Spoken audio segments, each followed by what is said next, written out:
smo se pripravili, smo prišli sem, smo šli na zmago, fanti so dobro odigrali in čestitam. Smo šli na odmor z 8 golov prednosti, so se nam približali in mi smo se pripeljali tekmo do konca, zmagali za 4-5 golov in gremo domov z 2 točkami. Sredno nas čaka Krško, da zaključimo in gremo na počitek.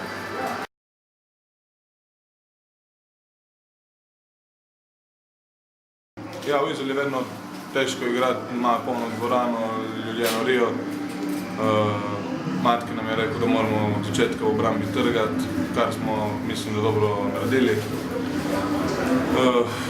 Kaj ne rečem, Izolani v zadnjih minutah se vedno znajo dobro priključiti.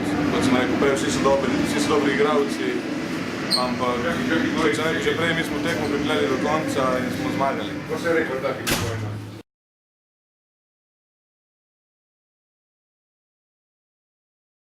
Jaz mislim, da v sredo ne bi smelo biti preveč nervoze.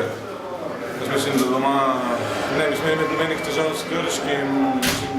Niso slaba ekipa, ne smemo jih podcenjevati, ampak če bomo igrali tako kot znamo, jaz mislim, da bi jih mogli dobiti.